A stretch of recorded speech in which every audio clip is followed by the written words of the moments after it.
The footage you just saw comes from the hallway of an apartment in southern London. Earlier this week, we received a long email from a woman named Claire. She claims that her roommate, Jade, has not slept for nearly 4 days, and that something inside their home keeps her awake every night. According to Claire, Jade has been hearing slow footsteps walking around her bed at night, even though they're the only ones living in the apartment. And for the last 2 nights, Jade has been refusing to turn off her bedroom light. Claire wrote that last night, she woke up to the sound of Jade whispering to herself. But when she walked into the room, Jade wasn't whispering. She was staring directly at the wall, completely frozen, like she was trying to listen to something inside it. Claire admitted she doesn't believe in ghosts or supernatural things, but she can't explain why Jade's eyes keep following the corners of the ceiling, or why she refuses to sleep near the door. To make things worse, Claire says she found Jade sitting upright in her bed, eyes wide open, not blinking, almost like she wasn't fully conscious. She described it as like someone else was inside her head. Claire is terrified. She doesn't know if Jade is sick, sleep deprived, or if there's something else happening inside their home. "I'm afraid to sleep here tonight," she wrote. "Please, come help us." We didn't want to ignore his message. Something about the way she described Jade didn't feel normal at all. So tonight, we're going to visit Claire's apartment and find out what's really happening inside the place.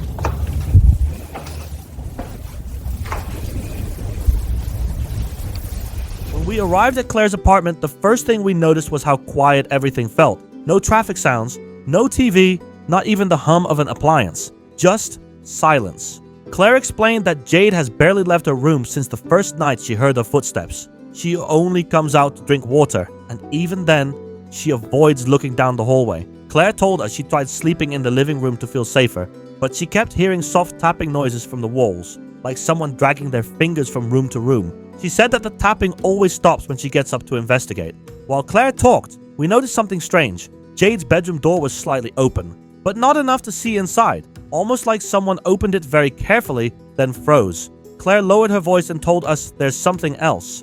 Every night, around 3 a.m., she hears Jade talking to someone, but when Claire checks, Jade is alone, sitting in the dark. Claire said the voice she hears doesn't sound like Jade's at all. Claire begged us to talk to Jade tonight. She said Jade only listens to strangers now. She barely speaks to her anymore. We're going to enter Jade's room now, and whatever you find in there might explain everything. We decided the best way to understand what's happening is to speak with Jade directly and see her condition ourselves. The way Claire described Jade's behavior, it hardly sounds like something taking control of her. Deep breath. It's fine. Just the wind. You're alright. As we slowly entered Jade's room, the first thing we noticed was how bright the lamp was. It felt like she was trying to push back the darkness with whatever light she had left. The curtains were closed, the window was locked, and her bed was untouched, like she hadn't slept in days. Jade was sitting on the floor near her nightstand, her knees pulled close to her chest. She didn't look at us when we entered. Her eyes were fixed on the space just above her bedroom door, like she expected something to appear there. When we introduced ourselves, Jade didn't speak at first. Her breathing was heavy and her hands were shaking slightly. Eventually, she whispered something so quietly, we barely heard it. She said, "Did Claire tell you? Did she tell you it comes back every night?" She explained that she hears something walking around her bed. Slow, heavy, deliberate footsteps. Sometimes it stops right next to her pillow. Other times it stands at the door and just waits. Jade said she feels watched all night long. When we asked Jade if she had seen anything, she nodded slowly. She said she saw a face pressed against her window 2 nights ago. A face that disappeared the moment she blinked. She said the most disturbing part was that the face wasn't outside. It was on the inside of the glass. We asked Jade if she wanted to leave the apartment. She refused immediately. She said that whatever is following her will follow her no matter where she goes. Her final words before turning away were, "It doesn't want the apartment. It wants me." Hearing her saying that, it felt like something much darker is going on than sleep deprivation. We decided to place cameras in her room tonight to capture whatever might be happening when the lights go off. If Jade is telling the truth, then tonight might be the most important recording we've ever captured.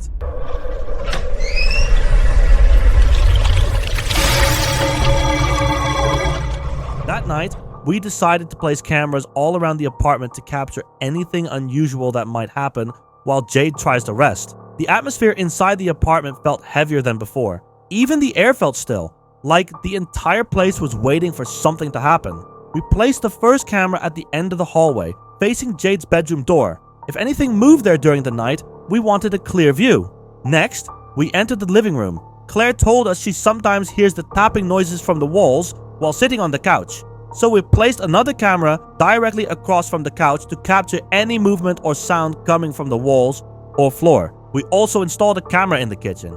Claire said that on 2 different nights she found objects moved around. A glass on the wrong side of the counter, a chair pushed out, small things like that.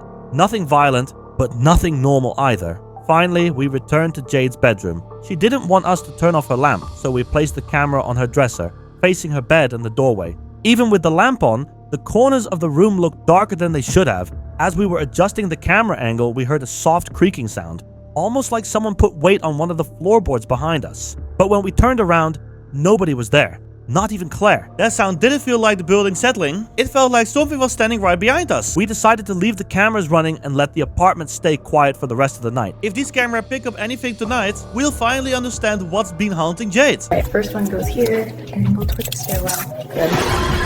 Good. That was there, right? Okay, keep it together. Camera 1 is rolling. Around 3 a.m., the apartment was silent. All cameras were running and Jade was finally lying down in her bed, trying to rest. Nothing happened for the first hour, until the camera in the hallway caught something strange. The door to Jade's room slowly moved. Not like someone pushed it, but like something was pulling it from the inside. The movement was smooth, silent, and deliberate. Inside her room, Jade suddenly sat upright, her eyes wide open. Her breathing was heavy, like she had been running. The camera in the living room caught a faint shadow sliding across the wall. It wasn't shaped like a person. The limbs were too long, the body too thin. It moved without sound, almost like it floated. Then the kitchen camera picked up something even more disturbing. A tall, thin figure was standing beside the counter. It didn't move.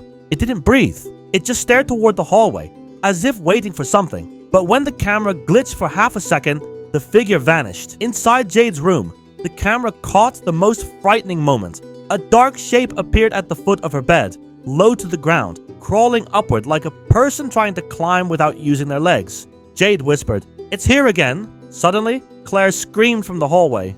Jade jumped out of bed, and we rushed into the apartment. The moment we turned the lights on, the presence vanished. But the energy in the room felt wrong. Heavier, colder, charged. Whatever we saw tonight, it wasn't just shadows or stress. Something was cyclically inside this apartment. We checked the footage again. In the final second before the hallway camera shut off, a long arm reached into the frame, but it didn't look human. After seeing that, we knew Jade could not stay here any longer. Something dangerous is attached to her. Okay, it's late. Let's lock up. Wait. Lock. Just lock. Okay.